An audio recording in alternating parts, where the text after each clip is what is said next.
I don't See, he know. does it too. He does. See, I tell you, Totally. we can't cut Yeah. that out of our can't cut No, that out of our okay. Facebook lives. Right. But we are live. Yeah.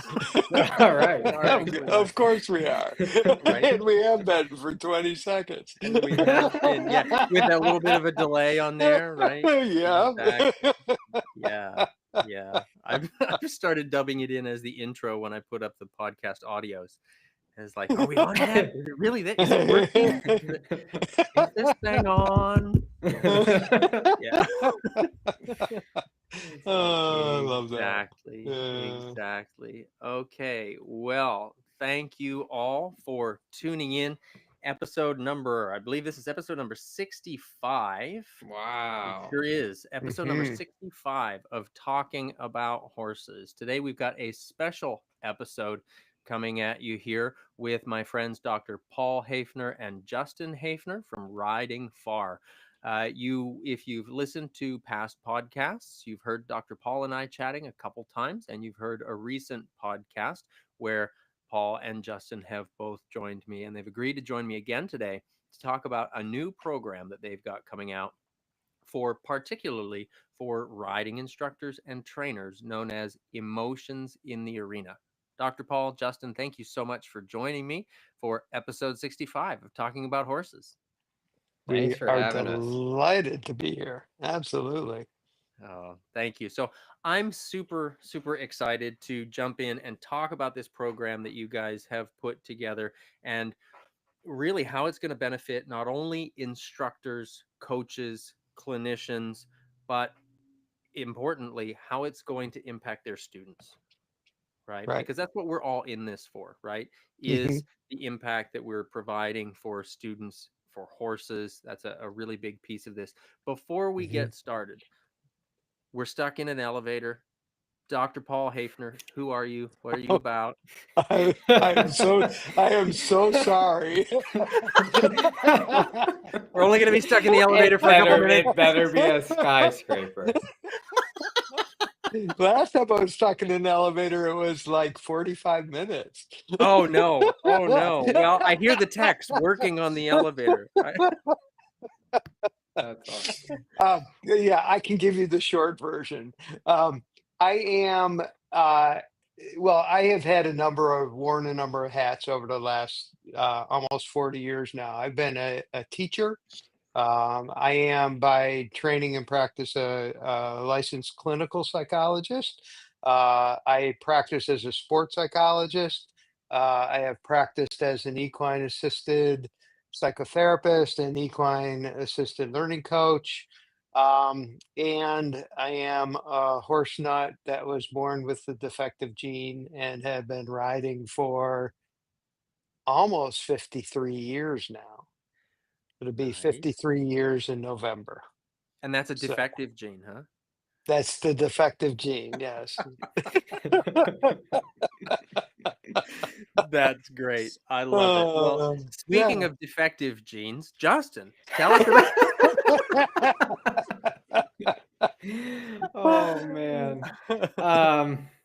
I have, a very small fraction of the qualifications of Paul, and a small fraction of the years.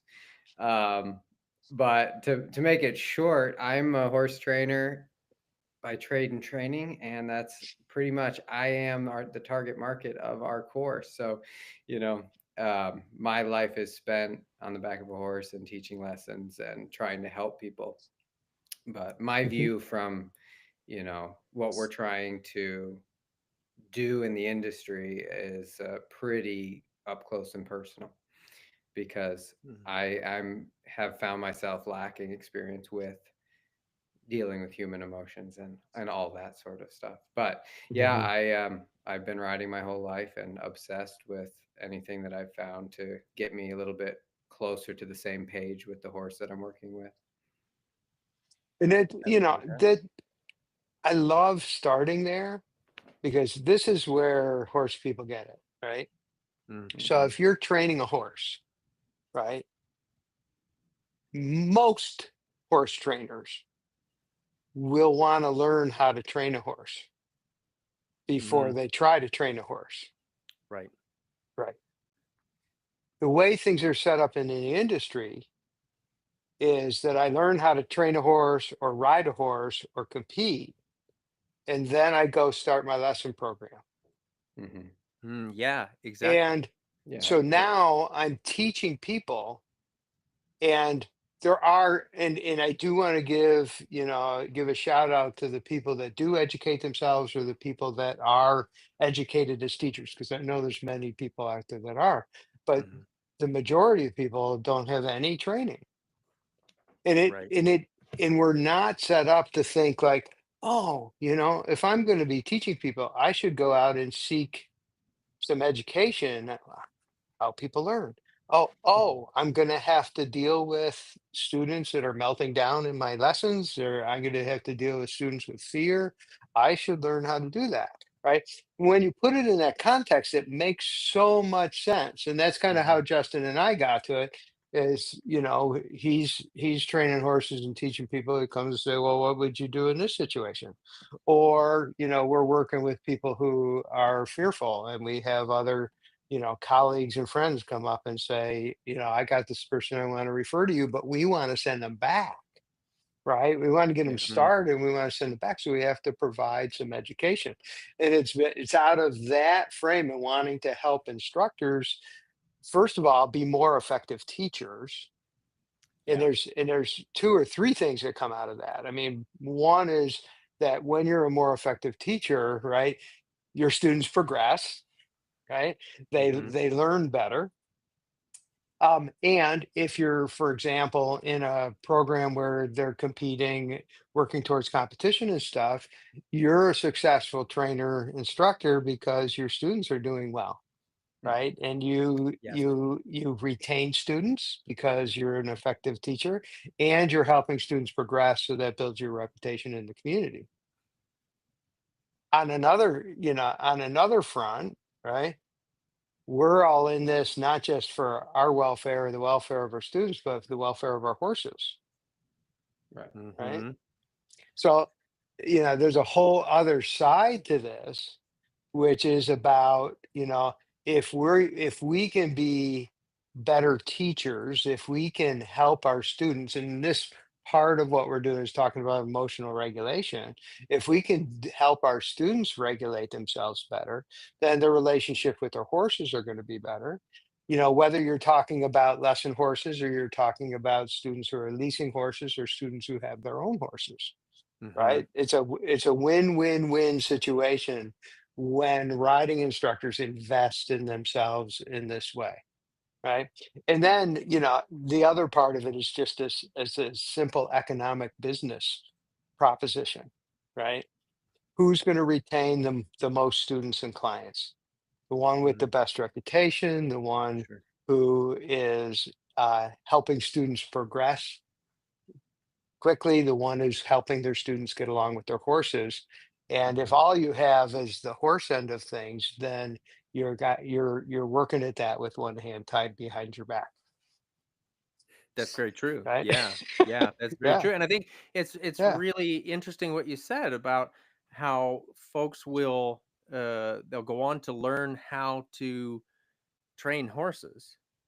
And then Hmm. it's like they go into the idea of being a horse trainer, they go into the idea of coaching riders, whether it's Hmm. intentional or accidental, but they go into it with the assumption Hmm. that, well, because I'm a people, I know how to teach people, right? Right. Oh, Or just exactly. the idea that, like, I think you Hmm. used the analogy, like, tell me how you would deal with something, right? And so then that instructor or that Hmm. trainer is saying, well, here's what I would do in this situation or Hmm. whatever. Well, that's not the same as learning how to teach people. Right. Right. Right. Yeah, Yeah. and I was telling my story about this. I worked with my first paying customer when I was 16 years old, and I wasn't qualified hardly to work with the horse that I was working with, but at least I had spent my entire life thus far working with horses. But Mm. in the same year when I'm 16 years old and I get my first paying customer, I also taught my first lesson. And that's where most of us are in this same position. Just Mhm. because we're working with horses comes with teaching people and completely unqualified.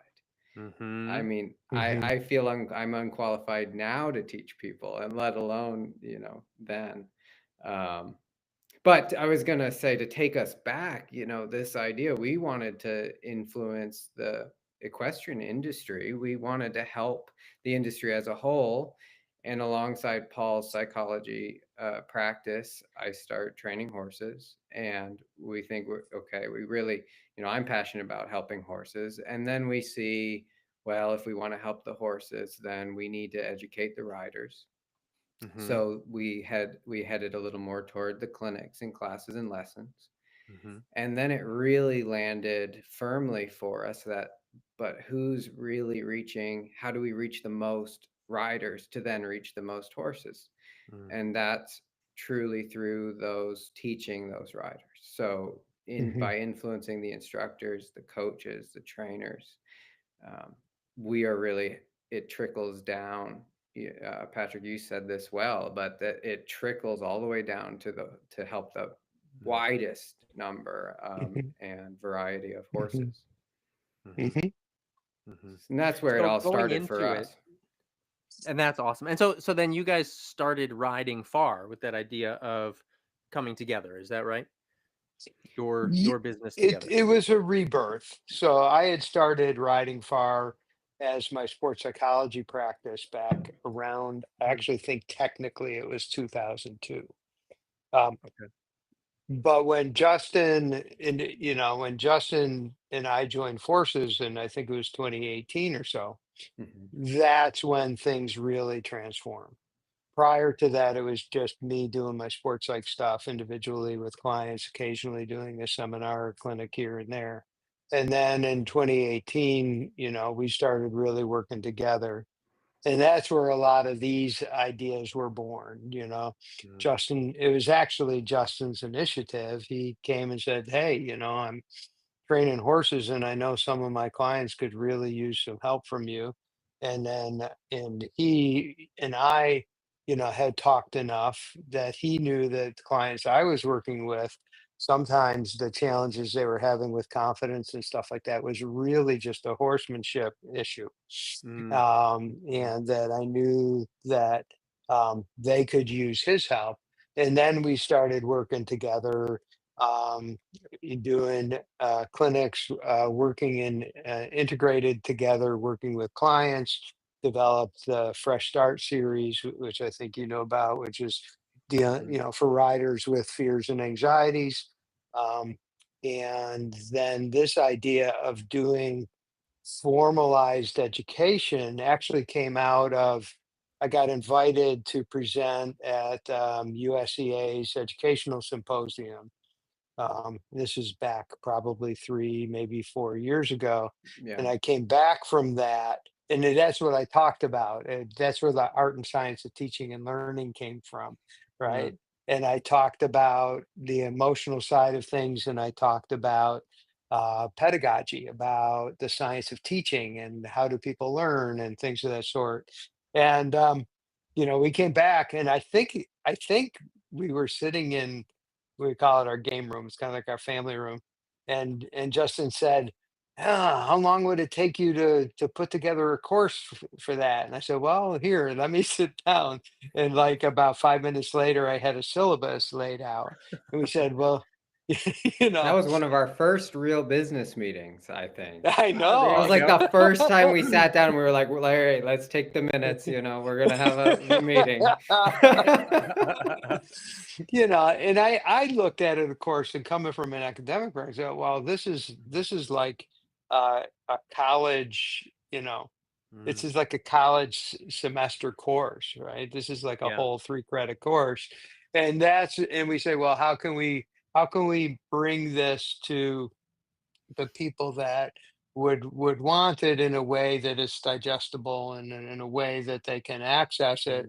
Mm, And we started breaking it down. And then it was, I guess now about 2 years ago, that we actually did our first in person clinic, and it was actually was it 2 days or 3 days, Right, Justin? 2 days. Yep, I think it two was days. 2 days. And again, we did the emotions work and we did the the teaching and pedagogy stuff in that clinic. And then we realized, well, that's just too much to do in that period of time. So we broke that Mhm. apart to make it more accessible.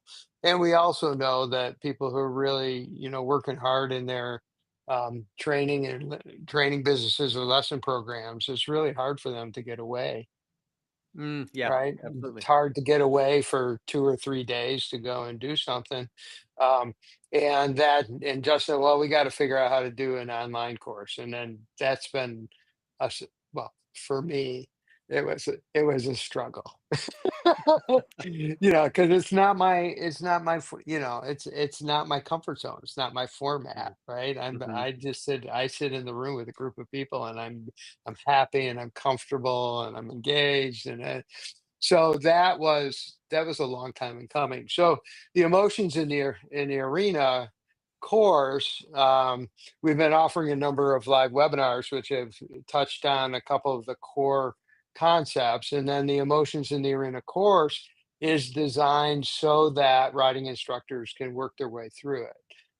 It's a 5-week course, has 6 live coaching sessions, and we did it in such a way to take into account that people's busy schedules, and we know, Mhm. if people who know horses know that you can never know exactly what's going to come up on any given day. Hmm. Um, and uh, and we organize such a way it makes it easier for our riding instructors to engage in it without losing the depth and the quality of the education. So we're really, really happy about it. We're really, really proud of it, and we're looking forward to getting it out there and be able to have people participate in it. That's awesome. Yeah, and I think it's so important. It's one of those things where a lot of trainers, when they get into training, right? The first thought that a lot of them, I'll say a lot of us, because it's we all kind of get into it with a little bit of this idea of like, well, I don't really want to work with people. I just want to work with horses, right? Oh, Well, absolutely. Yeah. that doesn't work, Right. right? Because Yeah. the horse doesn't have thumbs to write the check, right? The horse isn't going to call you. It's the owner, right? We have to be able to work with the people. And that is something Right. it's incredibly missing, the Hmm. ability to really work with a student, to create that environment, to Hmm. empower the students to be great learners, things like that, Hmm. or full learners, however we want to say that. um, it's a struggle for a lot of Hmm. instructors. I think it's a very small number of people that it just comes natural to teach Right. others, Right. right? Yeah. And Absolutely. and that's where I think your course is so fantastic, that way, in the way that you break down what that learning process looks like, right? Hmm. And what's Yeah. involved in that, and then all the things that come as the result of that, right? Hmm. Um, Particularly when you talk about the rider's nervous system. That, Hmm. to me, I think is such a big key. We see this, and I think your program is so aptly called Emotions in the Arena, right? It's like when emotions are coming up with riders, with students, even with auditors. When we're teaching clinics, you get questions from the auditors. There are times when I know I've encountered emotions come up there also, as you're kind of Hmm. triggering experiences and just talking through them with students. So emotions are going to come up, right? Hmm. Working with that nervous system. And we know as horse trainers that you're working with the horse's nervous system, Right. right? Right. And that's Hmm. become so much of the focus for a lot of trainers now, particularly like through social Hmm. media and things like that. It's, Mhm. the horse yawns, it means this, the horse is blinking, it means Hmm. that, we talk about emotional regulation with the horses and Hmm. things like that. But I think there's not enough people talking about how do we get that with students? How do we help our Right. students? We talk Right. so much. We can help a horse to emotionally regulate through X, Y, Hmm. Z. How do we do that Hmm. with our students so that then the horse and the rider are empowered in the learning process, right? Hmm. Hmm. So how do we recognize, first off, what's actually happening in the rider when it comes to the nervous system that way? How do we recognize this stuff? So I think I'm gonna jump into like two pieces. I'm gonna play off of what you just said about how important the understanding the horse's nervous system is, right? Mm, And to many trainers in riders. And I hadn't really thought of this before, but when Justin and I joined forces, he started an equine osteopathy program. Mm-hmm. So I got to witness the transformation in his work with horses as he grew to Mm, understand things about the horse's nervous system, about the fascia, about musculoskeletal system, about um, the flow thing, all those craniosacral things. stuff, the flow thing. all that flow thing, right? And and I hadn't thought about it this moment, but I'm gonna say that watching that had a huge impact on me in terms of thinking Mm, about this. So in one sense, being informed about the nature of the human nervous system, which, by the way, everything we teach is about mammalian nervous systems. So mm, it's really helpful, not just in understanding people, but understanding horses. So, and you don't have to be a neuroscientist. This is not about, memorizing, the 13 cranial nerves and all of the names, the dorsal motor nucleus and the, nucleus ambiguous and all. It's not about that. It's just about understanding the nervous system and how it works and and in some sense, what's connected to what and what activates what. Okay, so there's that piece of it. Once you have some knowledge about it and you're thinking, the next piece is to thinking about when you're interacting with with your student, to think about things in terms of regulation mhm, rather than thinking in terms of they're getting it right or they're getting it wrong or they're obstinate or they're talking back or oh, why is they crying again, or we immediately get into this judgmental frame. mm, And then you ask, well, how do I know what's going on in my student? Well, we watch, right? mm. So again, this is the horse people, right? What do we do? We teach people to read their horses, Yeah, right? yeah.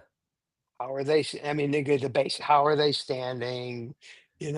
What's their tail doing? What's the position of their ears? What's the expression on the face? Is there tension in the body? Is there stuff? All this. Mhm, Now, obviously, the behavioral signs may be a little bit different because physiology is different, but the most important thing is that we're paying attention, yeah. not just to where their heels are or whether they're holding their hands or they're moving their hands or where they're looking.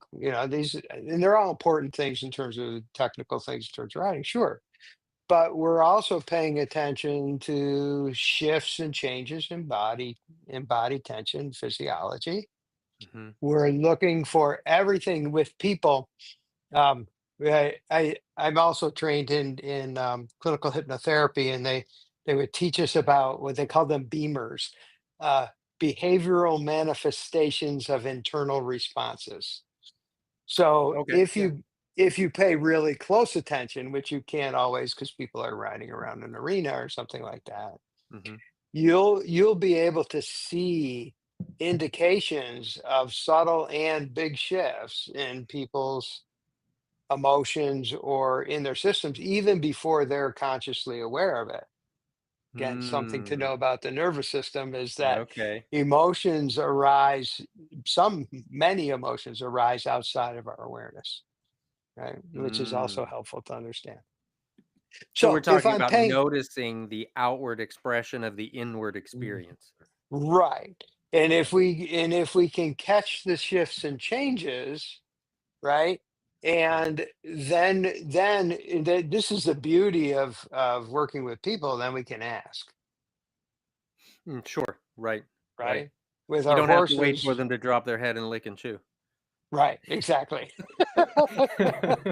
Right, and you can ask questions about their experience and so on, or the other piece is I don't even know. I was going to say it's like a backdoor technique, but it's really not. It's it's the whole house, is that if you notice tension and you notice this, you can help people regulate if you understand how people regulate themselves. And, Mm, so understanding the nature of our nervous system and how that relates to social relationships and the power of our relationship we develop with our students. mhm. I can go into detail about what happens neurologically, right? That helps people then regulate themselves, right? Gotcha. Yeah. So you have the neurology piece. Now the neurology stuff intersects with the social piece, and we know a ton of things about the power of relationships and interactions which help people regulate themselves and function effectively in the world. Okay. Mm, So that, I remember I said you don't have to be a neurologist. mhm. You don't have to be a psychologist either. You don't have to be a therapist. But if you invest in understanding, Mm, the social dynamics and how they relate to human regulation, man, it just gives you this enormous leg up on helping your students both in the moment, but also creating cultures and environments which help your students regulate themselves as best they can, mm. Yeah. right? You can know a horse and you can know everything about the horse's nervous system and you can know everything there is to know about training techniques and whatever. There's no way you can guarantee that every horse you work with is going to stay well regulated, Right. Right. right? So this isn't a promise that, oh, I'll never have a student melt down in my lesson again, right? Or I'll never have a student freak out, or I'll never have a student curl up in a ball and fall off. um, but it is to say that we can do as best we can to help them regulate. Mhm. And And something I'm you're on. saying Go too, ahead. it makes me think of how many times I hear, instructors feeling like they're in the position of being their rider's therapist. And the Mm, reality is, with the right tools and knowing how to apply them, you can get better results without being their therapist, or without feeling like you're in this position Mhm, where you're you're emotionally vulnerable and uncomfortable and playing this role that you don't know how to play. We're not trying to train anybody to be something they're not. We're trying to mhm, help them with the tools that they have do those things better. mhm, Um, there's sometimes a little bit of pride in, like, I take care of my students like a therapist. It's like we talk about this a lot. The reality is it's okay to have some divisions. It's okay to do your job, and there are ways to do your job as an instructor that mhm, you don't have to cross those lines. mhm, mm. And that's as you're saying that, I think that's a really important piece to highlight is that you could certainly be crossing some lines there, Yes. yeah, right? That yeah, Yes, you're big not time. equipped for, prideful or mhm, not, ego mhm, aside. If that's not what you're trained for, Hmm. mhm. then I would imagine potentially you could get somebody into a lot more trouble. And that's um, well, right. I'll let you take that No, you go ahead. I want to hear your one. perspective. Well, I think when people are really tuned in with the psychological, emotional state of their horses, they, really empathetic trainers tend to also be tuned in with their students. And we can pull those feelings and emotions out of our horses and tend to have the tools to deal with what comes. But these same people who are really tuned in with their horses start to tune in with the students and pull some of these things out, whether that be really old trauma, childhood trauma, that kind of thing. When we start to dig and dig into the emotional attachments and connections, and then end up in pretty deep water. Sure. you know. So in Hmm. my mind, it's not my job to dig through all of that stuff. It's my job to teach horsemanship and riding in a way that cares for my student. My Hmm. student feels good about the process, but that we're still working on horsemanship and riding. Hmm. Hmm. Hmm. Yeah. And I support what both of you are saying. Um, I think that really, and this happens whether you're teaching riding, teachers, yoga instructors, anybody that works with people, right? That if they're caring, empathic people, they can get themselves into a position where they're just trying to help somebody. Hmm. And because they don't have the education to assess the situation, they can get themselves in over their head. Now, that's likely to happen even if we're thinking, well, I want to stay in my lane. Hmm. But the piece of it which is really helpful to realize is like when you feel like you're in over your head is to have some tools to say, hey, you know, Mhm. this is what I'm thinking, this is what I'm feeling. I really think that we need to get some assistance and some help in that. So knowing when you're over your head, and I keep going back to this thing with horses, right? I mean, I can't count the number of times, Justin said, "Wow, I called Patrick. I was having the problem with this horse or that horse. I called Patrick. Oh, well, I called Tom today and spent, or I called Colton today and we spent 3 hours on the phone talking about this horse." When he gets into a place, right, where he's feeling like, I'm not sure I really know where to go with this, Hmm. he calls somebody that he respects and he thinks he knows. Well, who do you call when you feel like you're in over your head with a client, right? And this is Yeah. another place, that we would like to be able to provide some service Right. in that sense. The other thing that you talk about, Patrick, is it's not about the empathic person getting caught up and getting lost in something and getting in over their head. But if I don't pay attention to people and their emotions, Mhm. right? And this is more, I don't think it's just my generation. I'm significantly older than both of you. But, I mean, yeah, I imagine you heard, Patrick, something like, if we're not calling the hell, if we're not medevacing you out of here, get back on the damn horse, right? Something It's like like, that. Yeah, absolutely. yeah, Absolutely. you know, it's there's this push, push, push. Oh, don't be a wimp, cowboy up, cowgirl up, Hmm. whatever. This kind of ethic of well, you just push through everything. And when Hmm. you have people with traumatized nervous systems, it's the worst thing. You're re-traumatizing them. It's the worst thing that you can do for them.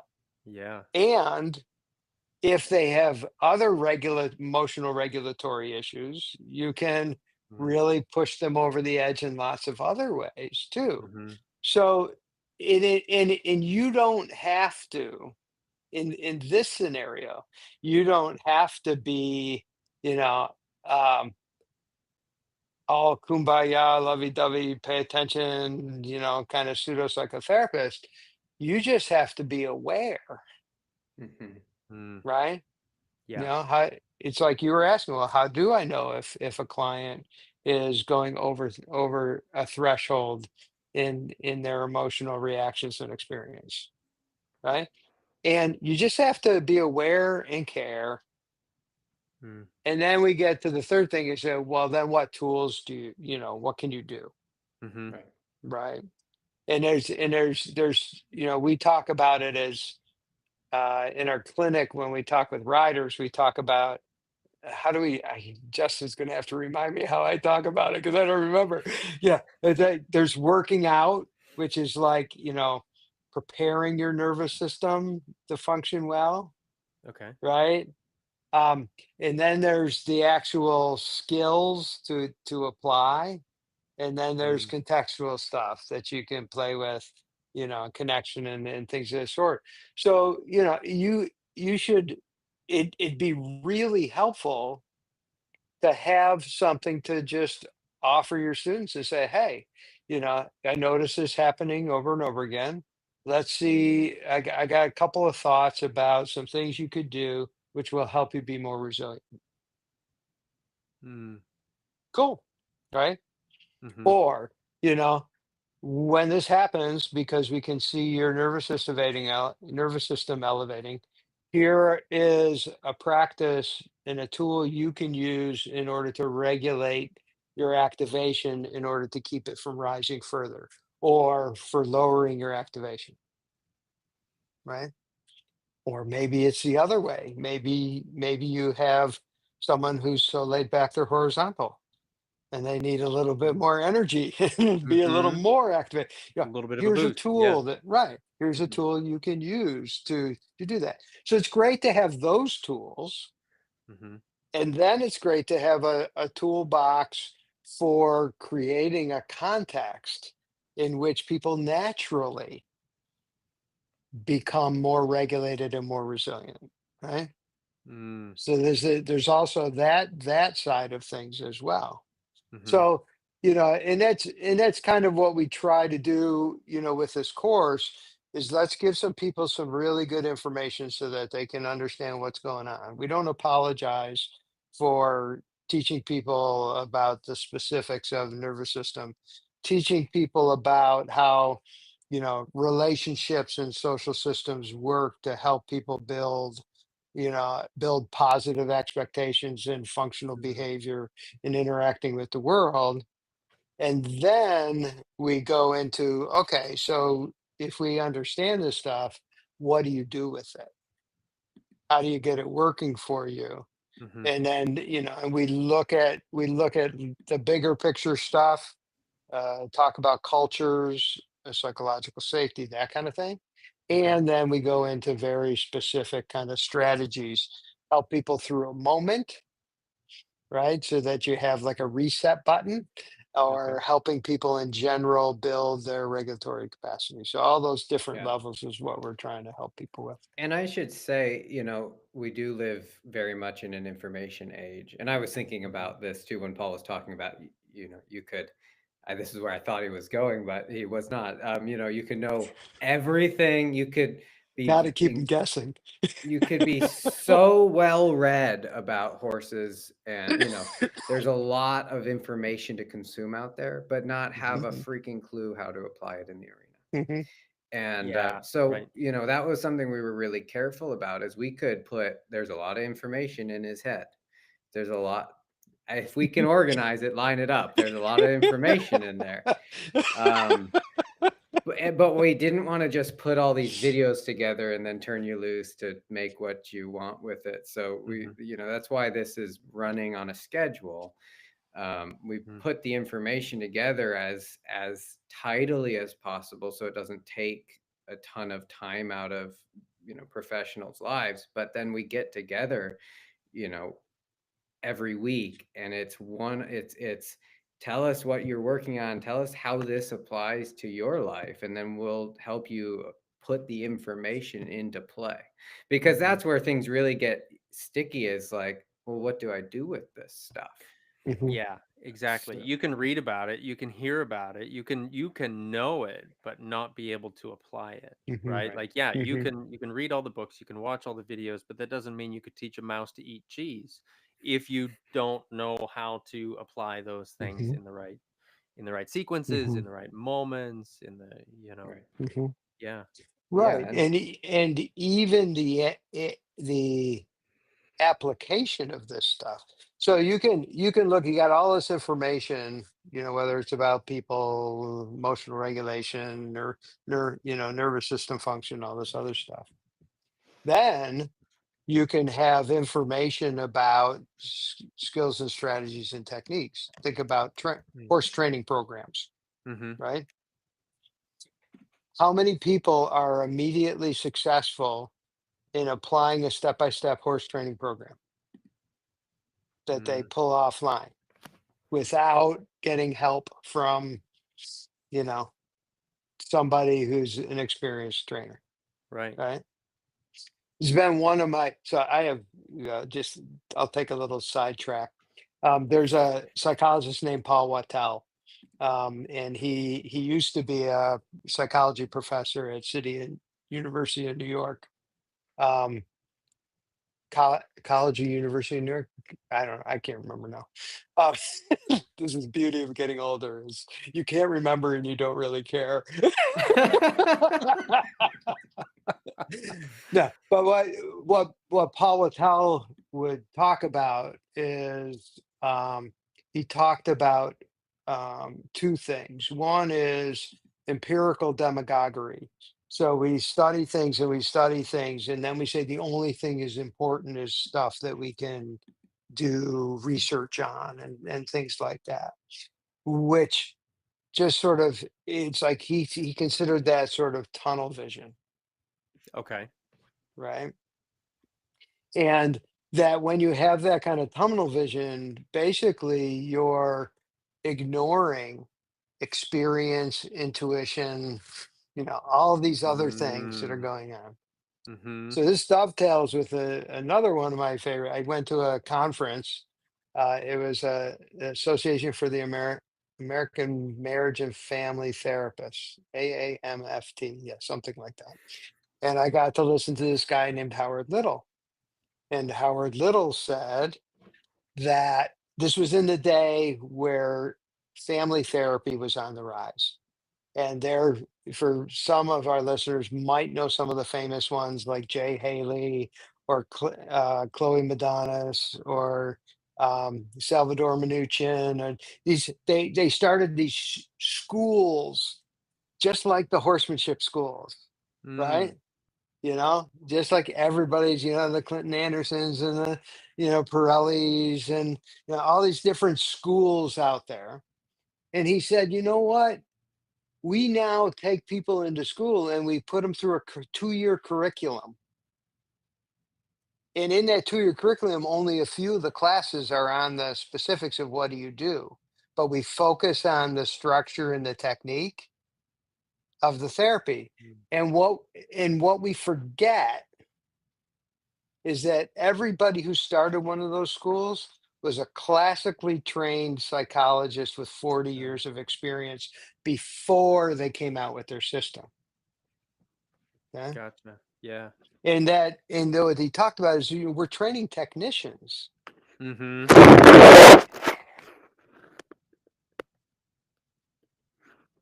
I have no idea what that was. There's a monster in the audio system there. Oh That's my why. God. So we're training technicians, and that's only going to get you so far. So Mm. this then leads to my pet peeve in terms of the sports psychology world is the same kind of thing. We have all these techniques, and everybody wants their tool, they want their trick, they want their stuff. Mm-hmm. But just like with the horses, right? We need to create resources for riding instructors where when they bump into a situation, they have some knowledge and there's places that they can learn and they can and gather these techniques and stuff, but they also have the resources and the support to say to call up somebody or to have a group of people that they can go to and Mm-hmm. say, hey, this happened, I don't know what the hell to do, right? Ta- Yeah. Help me talk it through, help me sort it through, what do you think, Right. right? Right. And that's it's the education from the basic education about how humans work to the larger picture of how can we create environments and relationships which are really going to support them, to the tools, to then the support, Mm. right? Mm-hmm. And to have people who have experience doing that. How many hours have you spent with a horse, Patrick?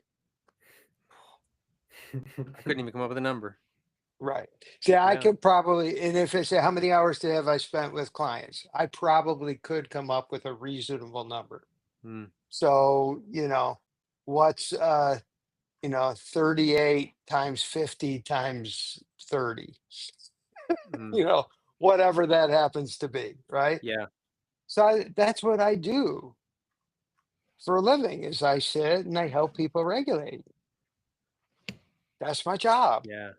right? Yeah. And then, and you know, I want to offer that and encourage others who have similar, experience and knowledge and understanding to help support the industry in Mhm. this direction, to move in Mhm. this direction where we're really supporting, educating, and supporting instructors in this way. Mhm. Yeah. And that's so important. That's so important. So, Justin, I want to turn this to you. So, Oh, we can hear that Paul has got all the knowledge behind all this, yes. right? The broad majority, right, of the knowledge behind all this. If we are not a trained psychologist, right? If that's not what we do, how does this program help us? And having been through it, I know that we don't have to be the psychologist, we don't have to be the neurosurgeon, right, or anything like that. But so let's pare this down, and I'm asking you directly as horse trainer, right? How do we create just a safe learning environment for our students? What does that even look like? What does a safe environment for our students look like? Right. So I'll say first, the first part of your question, I won't answer the question you're asking yet, but as a non-psychologist, as just the horse trainer, I've gone through this information in a lot of different ways. Hmm. I've been through this information as an editor of a course, as the cameraman of the live clinic, as a semi-participant, and then all back through the years. And it's funny because, you know, because I don't have necessarily the technical, the educational background. I think, man, this stuff is great, but I can't necessarily grasp it from the technical standpoint. And then what I see it show up in my day to day. So I see, you know, I had a lesson the other day where it's like we teetered on the edge of something that was very hard, and I could see and feel the emotions coming up in my student, Hmm. and I was able to redirect her attention. This is one of the strategies we talk about in the course, and it was just simple. It was natural, and helped us then reset and then continue the lesson with great success. So Hmm. we were working on cantering square. That just something well, something that should be fairly straightforward, and but it was not a situation of the technical skills or the horse's education or the rider's education. It was a situation where things fell apart because the emotions arose, Hmm. and for whatever reason. Um, So, that's how I've seen that stuff show up for me is just on a day-to-day application. And on a global standpoint, because Paul and I talk every day, and I do get this feedback, this type of feedback that we're trying to provide in the program of like, hey, this came up today. What do I do with that? It just I think I'm a hell of a lot better as an instructor now than even before we moved to this farm a year and a half ago, because when we moved here, I think we spend a lot more time together riding and talking. Hmm. And it's all that same type of content and information that he shares with me on a practical level day to day when I'm trying to help my students. So I'll say that, how do we create a safe place for our students? Um, you know, First of all, I care deeply. We care deeply for our students. We care deeply for our horses. And we need to create a situation where they feel good about what we're doing. They feel good about their role they're playing. They feel safe to ask questions. They feel safe to learn. Uh, we can offer contributions to what we're doing. So we set up the interactions that we have with our students build that feeling of we talk about it as psychological safety. Hmm. um, and then I'm in reading, looking for these signs and cues in my students about what they are experiencing and the emotions that come up, knowing that I'm not going to push across a line that's going to send them into a very dangerous feeling place is really important. I taught another lesson 2 weeks ago. It was a brand new student for me. It was a first lesson, and it was clear. She was with a friend of hers, and it was clear that there were some dynamics going on. And we got to a point where she was working on her canter transitions. The right lead was great. The left lead was iffy. The first one she picked up was great. She went to walk, she pet her horse. And then from a little bit of peer pressure, there comes, well, you should do it again. And Mhm. and I sat there as, as the observer, and she goes back to her left lead transition, and it falls apart, and it's immediately the tension, and I could, there's all of these, I'm really at this point really watching, right? Because I was a little bit kicked out of the lesson that I was teaching. But so I was curious, and I'm watching, and there's all these emotions that came up, and it was clear that from that place, that transition wasn't going to happen. Yeah. And and so she got to a point, she was like, I can't do this today, and looked at me, and it was like, is he going to make me do it regardless? And she was well beyond what was tolerable for her. And I said, no, Mhm. we have another day. There's always another day. So, that is a piece for me as well, is like, when I'm riding my horses, this is something I got from you, Patrick, forever ago. I'm not going to try to force or tell. I'm going to ask questions. So Mm. what does this mean to you versus I say you do? And it's the same thing. It's like, if we're in a situation with a student, and I'm not going to be in this position of trying to force or make, it's a what does this mean to you, and how does this feel to you? Mhm. And from there we move on. So hopefully that circled around to your question at some point. I think it did. It definitely feels to me like it did. And uh and so Paul, you were talking about building resilience Mhm. in a student or in a learner, right? Because Mhm. I think we like you said, this applies to our horses as much as it applies to people. Mhm. What does resilience look like to you when we're talking about that as a learner? Well, there's a number of different ways to look at it, a number of different ways to think about it. But the one that is central to all of this that we're talking about in terms of resilience is to develop the capacity to tolerate your feelings without reacting and responding to them reflexively. So a different way to say it is developing a better distress tolerance.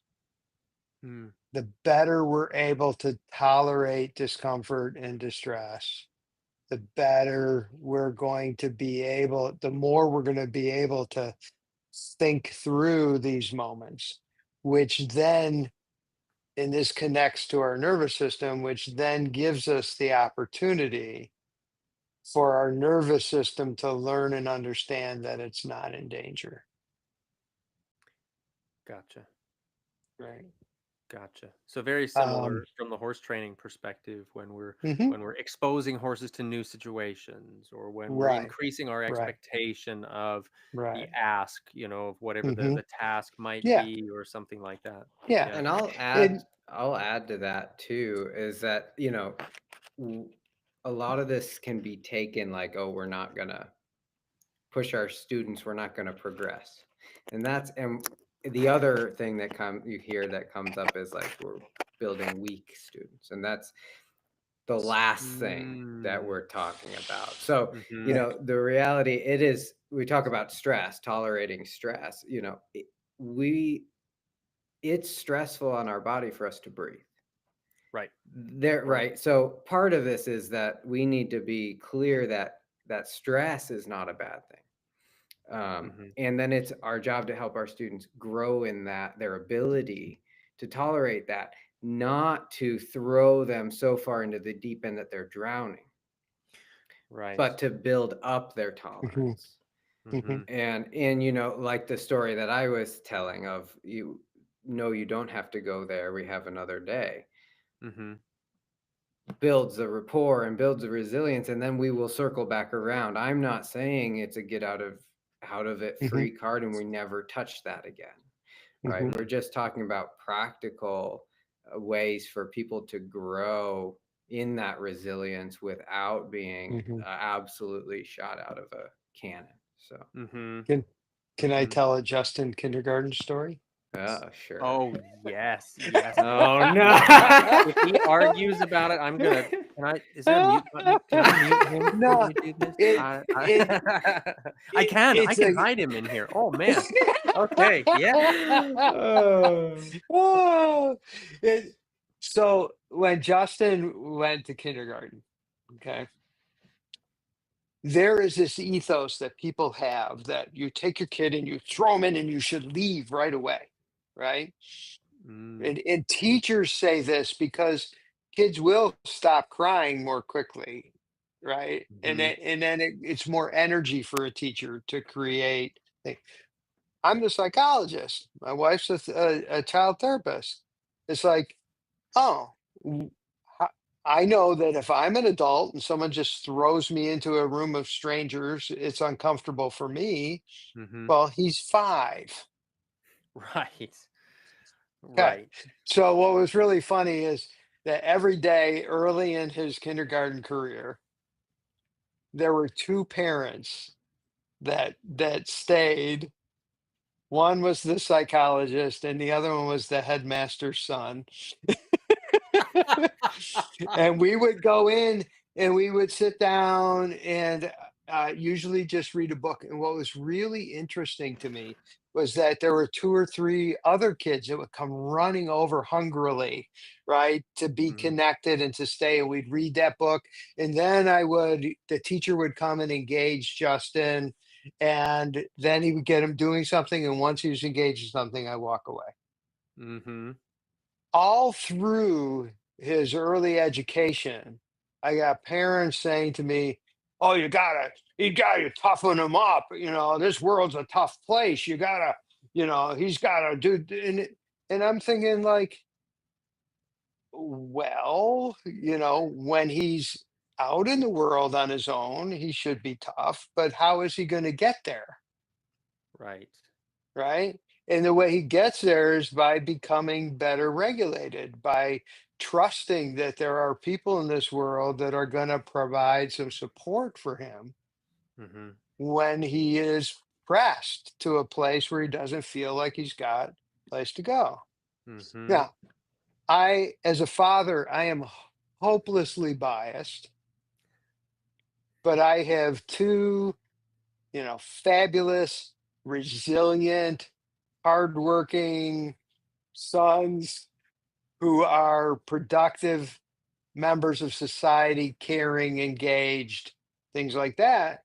And sure, they're going to struggle as I mhm, struggle. I imagine you struggle. mhm, Absolutely. But the kids who get pressed and pushed deal with it, push through it stuff. There's a huge percentage of those kids that become brittle. mm, And this is, so you go back to that idea of like building resilience. Well, resilience is built over time. mhm, Resilience is built as people gain confidence and competence in the context of supportive and caring relationships. And that is an awesome model for teaching riding so that riders become independent and resilient and trust themselves and trust the world and what they've learned and have had mhm, time to practice with support and stuff with the goal of being independent. It's just we don't have time to start that issue.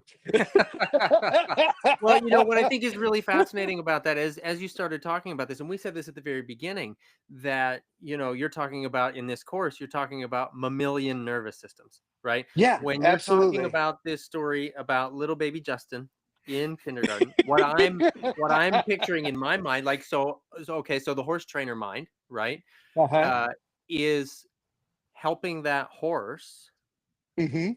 to handle as much as they can, right? To Right. ask them the things that we're going Hmm. to ask of them.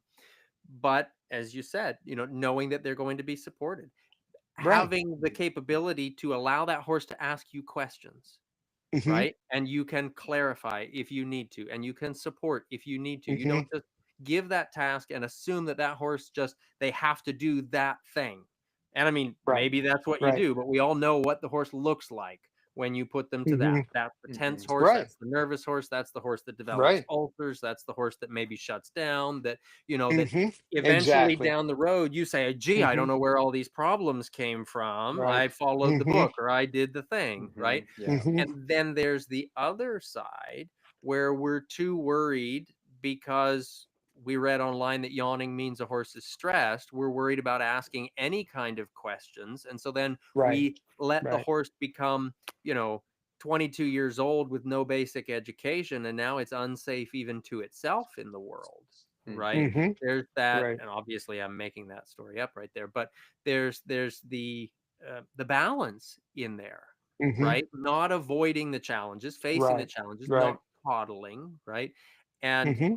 I loved the way that you presented these ideas inside the course, right? With the knowledge of it. Here's how all this works, in an Hmm. understandable way. Thank goodness you presented it in an understandable way. Here's how all of this works. But then there was the here's how this applies. Hmm. Right. And I think that that's like we said at the beginning, you can read about all these things, you can kind of know about all these things cerebrally, but the ability to apply them is a completely different story often. And I Yeah. think the way that you put that across in this Absolutely. course is really, really important. It was put across very Hmm. well, and it's really important for people to learn about, people being, Hmm. instructors, trainers, Hmm. uh, yeah, clinicians, because these things do pop up, and you find, much like what you're talking about with the kindergarten class, you've got a mix of different individuals, right? I think about this in a Hmm. clinic setting, how you've got a Mhm. mix of different individuals in a clinic setting, and they're not Big all going time. to learn the same way. Right. From one to the Right. next, it could be a completely different story. Hmm. Absolutely. Absolutely. Yeah. Yeah. Yeah. And that's the other Cool. thing. We ran a little quiz here recently of what kind of instructor are you? We are going to Ooh. have all these different students. Ooh. We are going to be all different too. So it's like Yeah.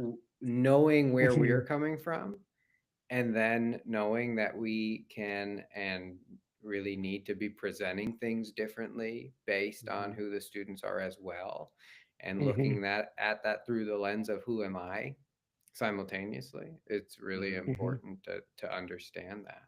Mhm. Yeah. Absolutely. Absolutely. Yeah. Hmm.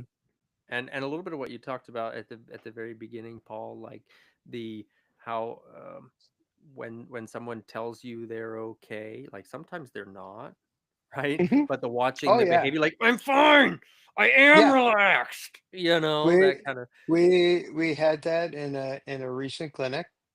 Mhm.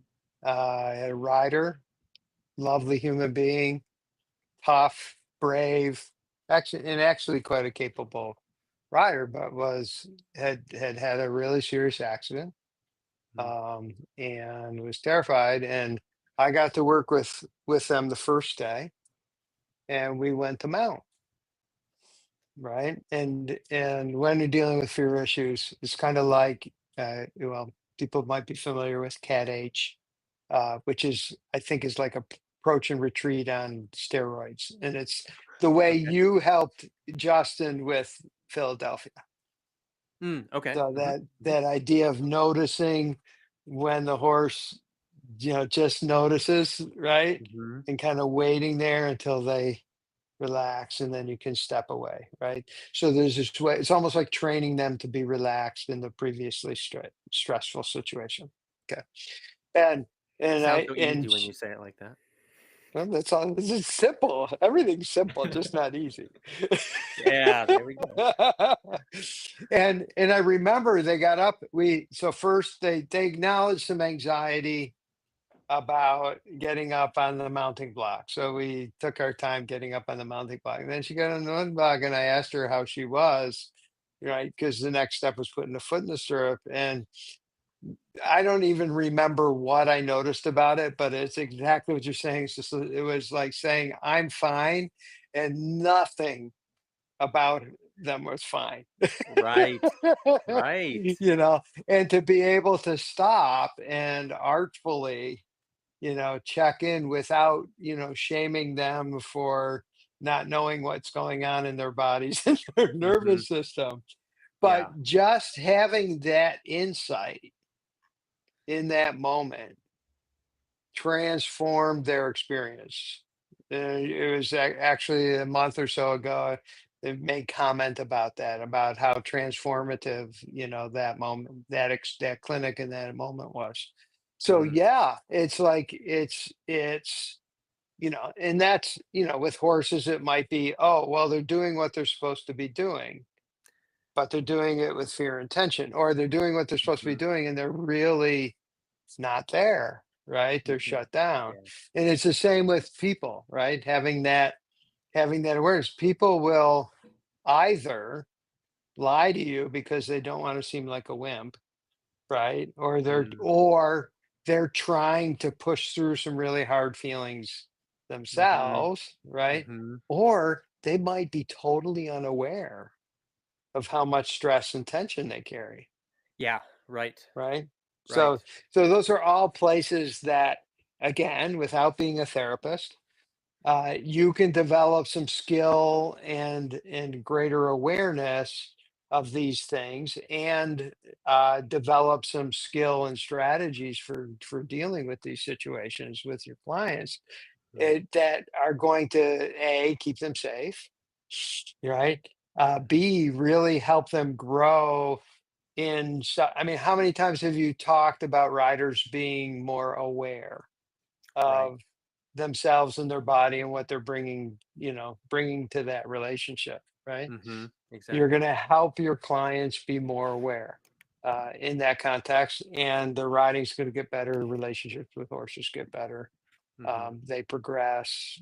If they compete, their competitions are going to be better. I mean, it just makes everything better. Yeah. Yeah. Yeah. Well, Hmm. and one of the things that I really valued in this course is the detail that you were able to provide, right? The knowledge that you were able to provide in a way to help the instructor really understand what's taking place, but Hmm. not even necessarily in the way that then they would have to impart that to their students.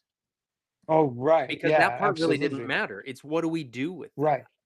Right. Right? It's like you don't have to sit down and explain to the student about, their dysregulated emotion or whatever. It's like, no, I see when this Hmm. happens, this is what as the instructor, this is what I need to do to help get this student Hmm. back on track. Like I'm Hmm. always thinking about with the Yeah. horses, Yeah. this is going to be, I'm going to clarify, I'm going to redirect. Right. Hmm. And it's the Hmm. way that you presented this, it makes it so easy to be able to do that, to clarify, to Cool. redirect, not in Cool. the way that we have to lecture the student on this is what's Hmm. happening in the Hmm. amygdala when, your left foot does this or whatever. Thank goodness we don't have to, because I don't have a mind to remember a lot of those things. But but it's the here's how Uh, we get back on track, Mhm. right. right? And Yeah, in such a absolutely.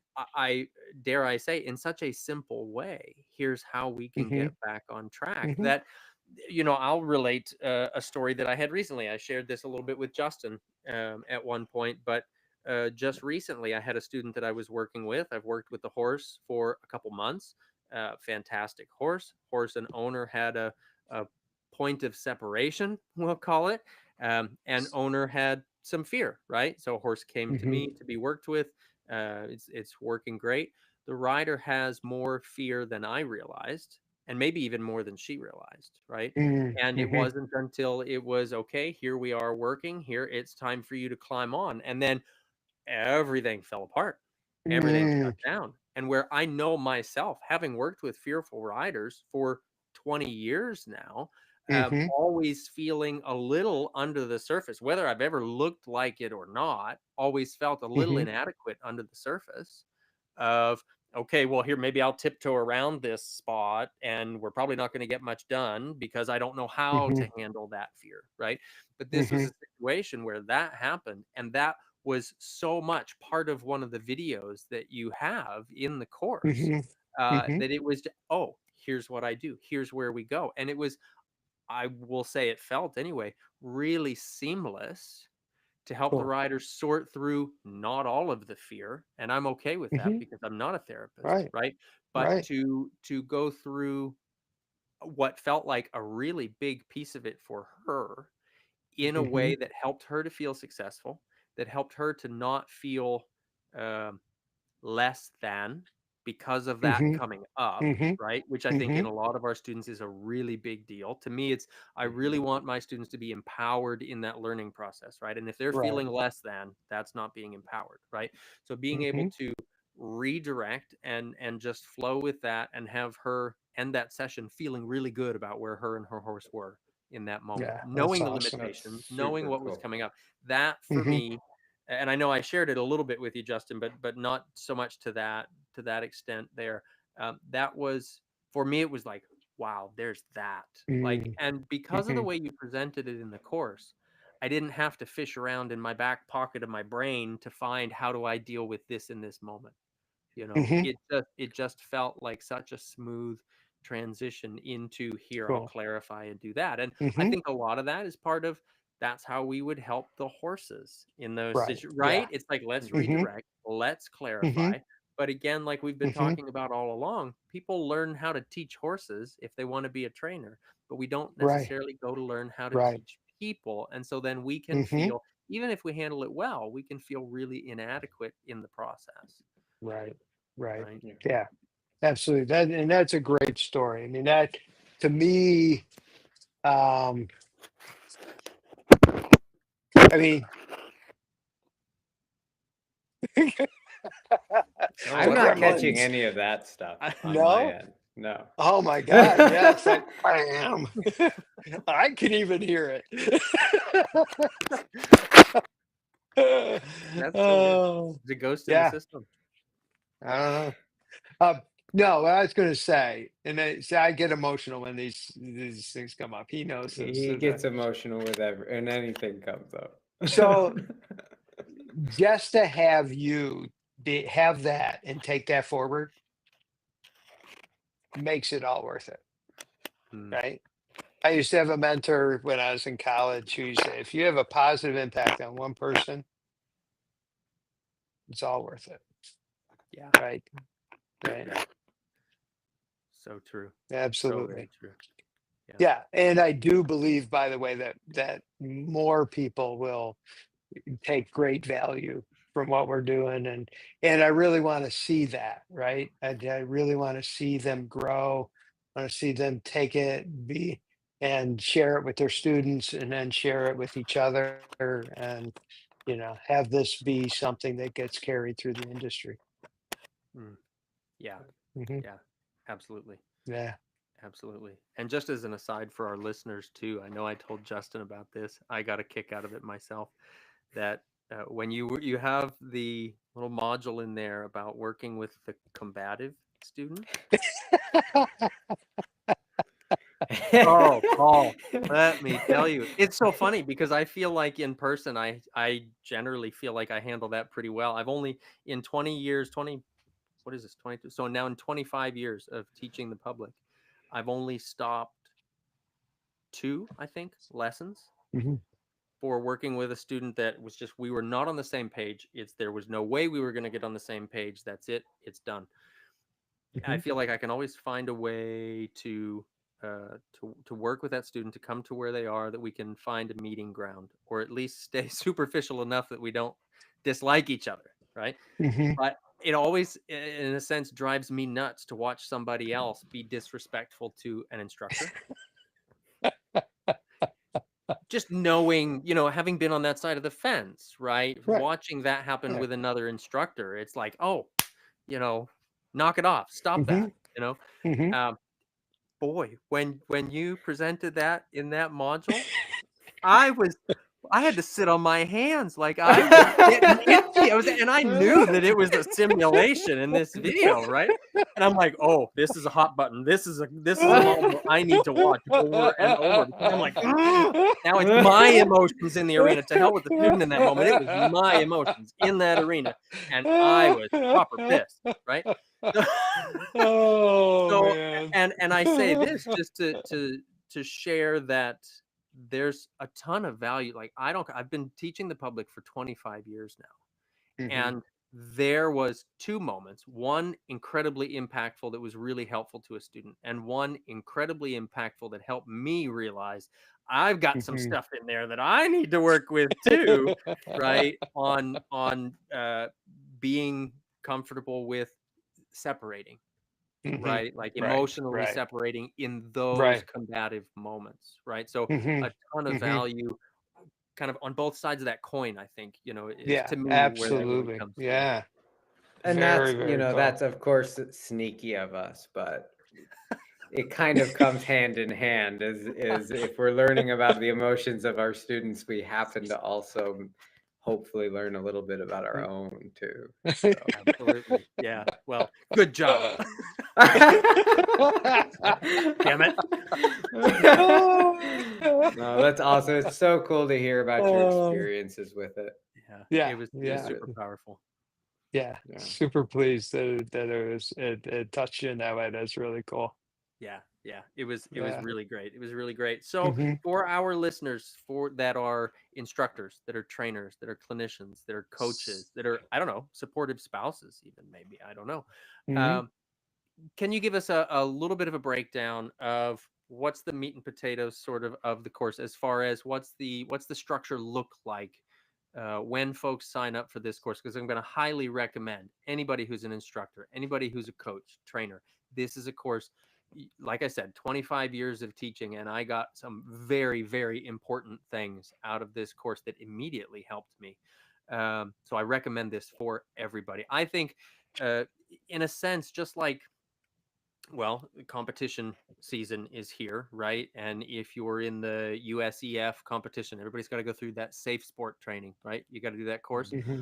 I can foresee a future where this course is part of a required education for instructors.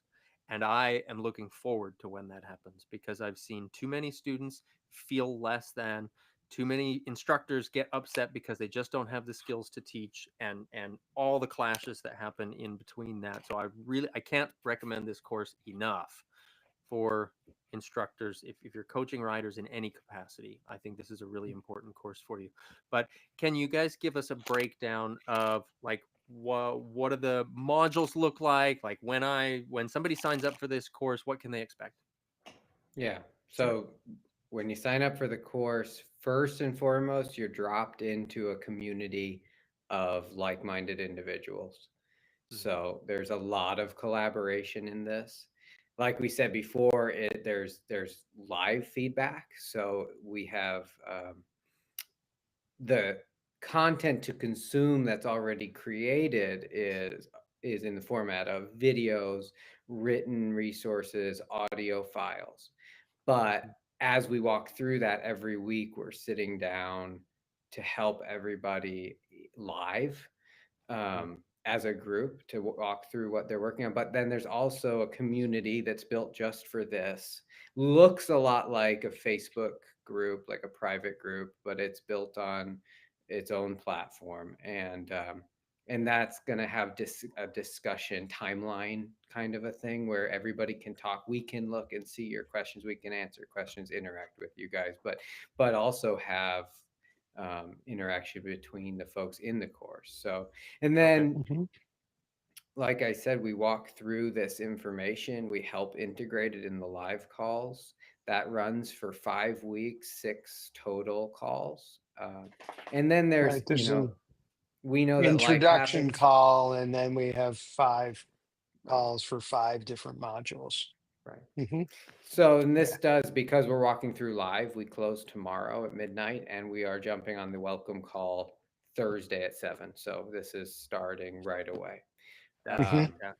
Yeah, and then we know life happens, and I might not be able to make it through all of these things in the timeline that we've set Mm, aside.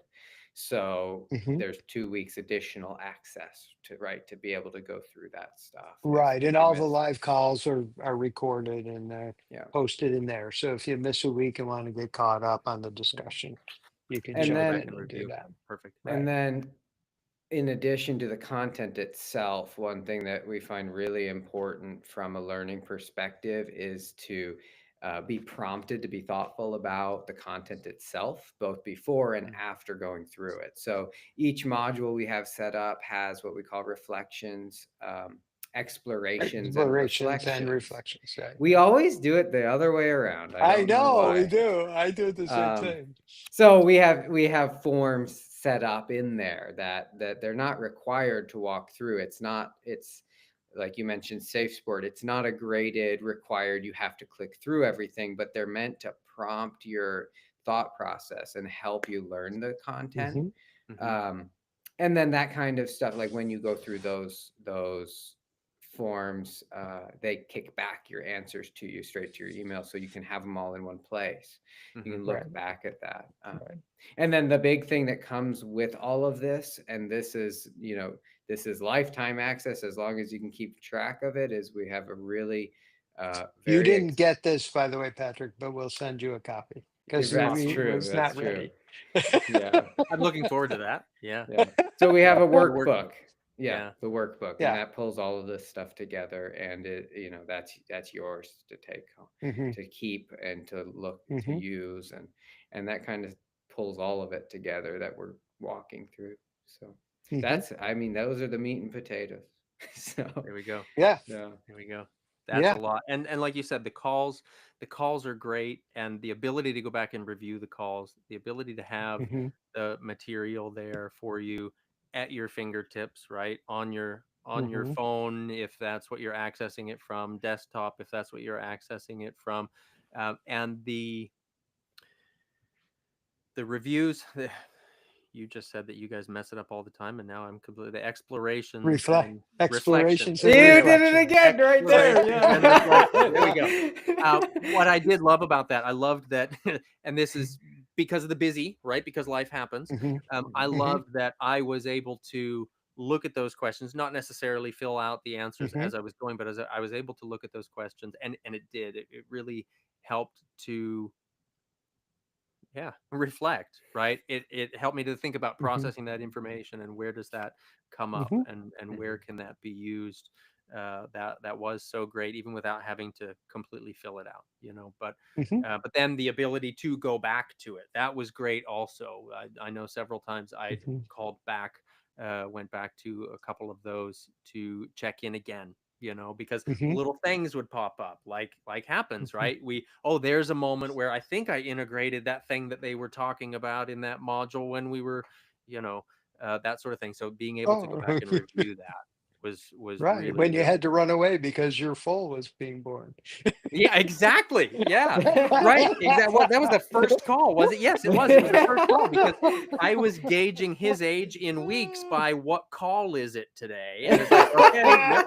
Teddy is 3 weeks old today. This is the third call. He's 5 weeks old today. This is the fifth call. Yeah, absolutely. That's Absolutely. awesome. He's yeah, yeah, Oh, yeah. yeah, Oh gosh. absolutely. Yeah. That's so cool. Um yeah, that was great to be. And again, yeah, life happens, right? Hmm. There I was, Absolutely. being squished by the broodmare, decompressing her hips right there just before she's about to give foal, and there, Hmm. there, there comes the baby as we're in that call. So, And yeah. that's some of the feedback that I'm most proud of from our first group that's been through this course, is that it's been doable with a Mhm. busy lifestyle, because the Absolutely, professionals, anybody who's working in this industry, we're busy. It's Hmm. absolutely, yeah, whether it's and it's because we're important for killing it or for we're really content bad to at be digestible. Right. Hmm. Yeah. Right. So Hmm. and that's what we worked really hard to distill everything coming out of Paul's mouth down into something digestible. And I think we've done a pretty good job of it. So I think you have. I think you have. Absolutely. Absolutely. So for folks that are So, interested in finding out more about emotions in the arena, your 5-week course, how do they find it? Where do they look? you can find it all over our Facebook page, yeah, right that's the there on the easiest. screen. Yeah, that's uh, that's the link which will take you to the course sign up, but it'll have all the information about it. Okay. And the easiest place to find out more and get more is we've been posting a lot of our thoughts about this over the last couple of weeks. If you go to Riding Far LLC, um, and just read through a bunch of the posts, you're going to find a lot more reflection from different angles about what we've been thinking about, and you're going to find links all over the place to help you get signed up for the course. So, and um, the reality is we're always happy to talk to you about it if you have any questions or things of that sort. So, Right. the main email is info@ridingfar.com. Is a way to connect with us and ask questions, and we'll do our best to be helpful and getting all your questions answered. And just the reminder, Justin said this already. Sign up closes tomorrow at midnight. And unfortunately, after that, we won't be able to let anyone in for this round. So, if you're really interested in, jump on tonight or tomorrow and save your spot for that. So Perfect. So that's June 18th at midnight. Is that Eastern time? Or is Eastern time, that yes, okay. Ah. yeah, Yeah. yeah, I know when I open and close my academy, that's a question I get a lot is what yeah, time zone? Eastern time. Yeah, Yeah. well, I don't think you've met Bella yet. Bella is our friend and coworker from England. And all this Oh, week okay. she keeps saying like, oh yeah, it closes on Thursday. We said, no, Bella, it's Wednesday. Well, it's Thursday here. Yeah, exactly. Right. Right. Yep, So it does absolutely. close Wednesday, June 18th at midnight Eastern Daylight Savings Time. There we go. There we go.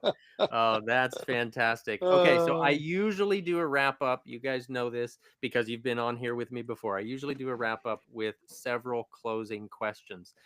For this one, for this special episode, going to make it a little smaller, going to make it a little bit easier. Question for each of you guys. I know you like to do your intentions for the week when you do your calls, which are great. By the way, if anybody hasn't tuned in to Riding Far on Facebook and listened to the weekly intention calls, those are super great to catch. But question for both of you and this is for each of you to answer separately. If you had a billboard for the whole world to see, what would the message be that you would put on that billboard?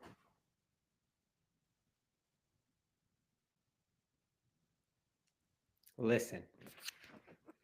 Mm, I like that. I'm going to say just one word. He can't fit it on his billboard. Oh, one word. Yeah. And I have no idea why this popped in my mind, but it's what popped in my mind. Inspire. Ooh, I like that. Listen and inspire. Look at that. Hmm. Look at that. That's fantastic. Okay. Hmm. Aside from signing on for the Emotions in the Arena course at course.ridingfar.com, what's one thing that you think that trainers, clinicians, instructors, coaches can work on this week to improve their ability to teach riders?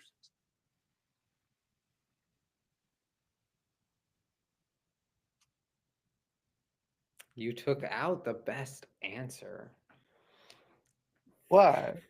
Sign up for the course. He took the best one. I agree. um, What's the second best? I know what I would say, but it's sort of almost like too general.